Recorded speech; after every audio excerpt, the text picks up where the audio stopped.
and I had the IV attached to my best vein. So he's looking up and down my arms and he's shaking his head and he's like, I knew what he was thinking because everyone struggles to get blood out of me. And he decides to go for it in the back of my left hand, and it was probably the most painful blood taking experience of my life. And I've had it out my hands before, I've had it out my wrists. The wrists are the worst, for the record, in case no one's had it. But I've had it many times before, and he thought he'd got the vein and he was moving it around under the skin and poking around with this needle, and he hit the bone. The second he hit the bone, I flinched because, trust me, having a needle hit your bone in your hand is one of the most painful experiences you could ever have. So when I flinched, obviously I moved my hand, the needle was still in it with the vein open, and blood poured all over the place, all down my hand, all over the floor. Me being someone who can't cope with the sight of blood, did not cope very well with that. And all of a sudden, he tipped the bed back so fast to try and stop me from fainting, but I did faint. So I came round and he was still mopping the blood up, and he got a bit angry with me because I'd flinched and I said you hit the bone, and he was obviously tired because his shift had finished, but he did tell me off. And I'm like, I'm sorry, but you hit the bone. Like, I think anyone would have flinched at that, and I can take a lot of pain. So eventually he got blood and off he went. And he came back a little bit, well, he came back quite quick, and he said, you're going to have an x-ray. So I thought I was going to x-ray, but apparently I was too sick to go to x-ray, so they came with the portable x-ray machine, and I had a chest x-ray on the bed. It was very surreal, I've never had it before. And then I got told I was going up to a ward, and the bed was ready, but they had to wait for my bloods to come back and for the x-ray to be looked at first. So I had a nurse with me a lot of the time checking on me, and they were doing my blood pressure every 10 minutes, and they were just coming in. Well, they kept the curtain open because I was getting quite unwell. And I saw someone that I knew who works there. She used to be married to my uncle, and then eventually I was taken up to the ward, and it was the ward I was on the day before or the day before that, whatever. Well, I left on the Sunday. It was the Tuesday when I went on, but I went in the Monday, and all I wanted to do was sleep, and I couldn't because first a nurse came in, then a nurse, one of those assistants, I can't remember what they're called, one of them came in, then the nurse came back in, then I laid down and I started to fall asleep, and the next thing I know, the registrar woman came and woke me up, and she'd actually seen me on the Saturday night, and she was with the surgeon, and the surgeon talked to me about my record. That sounds like I got a police record, doesn't it? About my medical history, not my record, and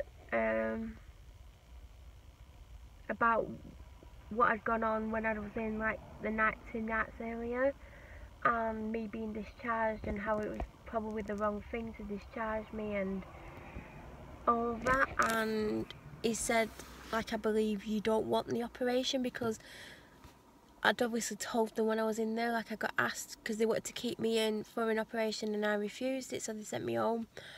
So I was like, I'm not going to change my mind on it. He's like, well, my colleague will come round in the morning and speak to you and see if anything changes. And I said, well, at the moment it's a definite no, and for the record it's still a definite no.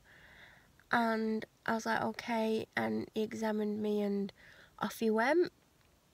And I think it was like 5:30 by this point, and I thought, right, I'll get some sleep now.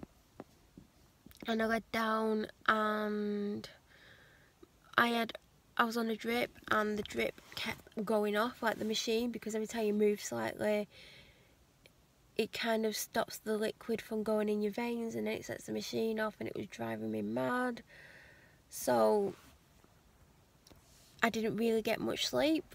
I had about half an hour, and then they woke us up, and then I found out I was nil by mouth, which I was not happy about, and I got told I was be going for an ultrasound at 10:30.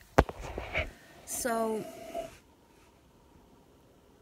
that was what was happening that day. And the nurse that I had been a nurse of mine when I'd been in about 18 months earlier, and she kind of remembered me.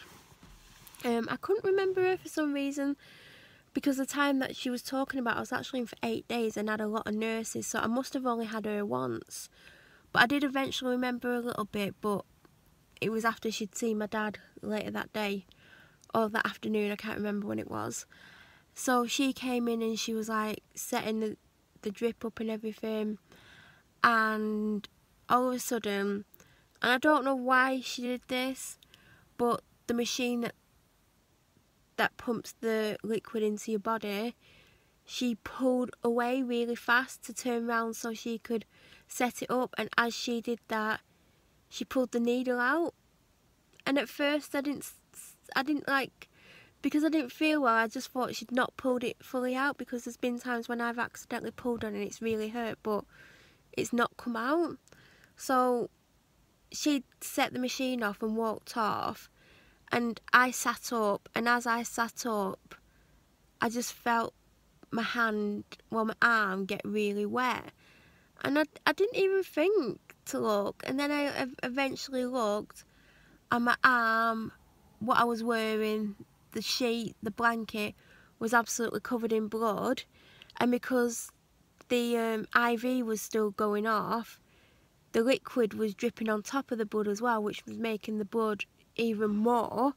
So there's blood everywhere. I grabbed the buzzer and then I fainted. So the nurse comes in, I'm covered in blood and unconscious, and I don't know why I'm laughing, because it's just, what is laughable, because I do faint at everything. And she's like, what's happened? And I'm like, well, when I come round, she's like, what's happened? How did you manage that? I said, it's when you pulled it. She went, oh, I wouldn't have pulled it out. I went, well, I felt pain, and then you walked off, and then I sat up and there was blood everywhere. She went, are you sure you didn't do it? Like, she didn't believe I'd not accidentally done it myself. And I'm like, I don't know. She's like, oh, just press onto it. I'll get someone to come and clean you up. So off she toddles, and I'm trying to not look, but I knew there were blood everywhere, so that was enough for me to faint again. And I started to come round, and I don't know if people who've watched this have fainted before, but the coming round bit for me is as horrible as the fainting bit. Like the sensation when you slowly get the sound back, and you sound like, it feels like you're underwater at first.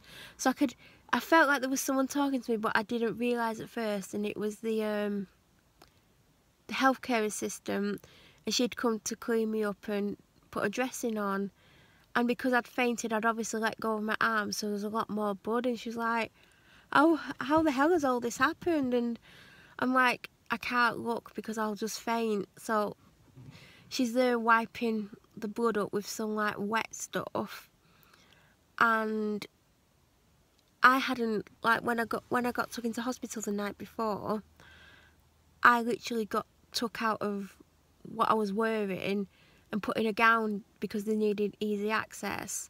So basically I had a hospital gown on and nothing else really.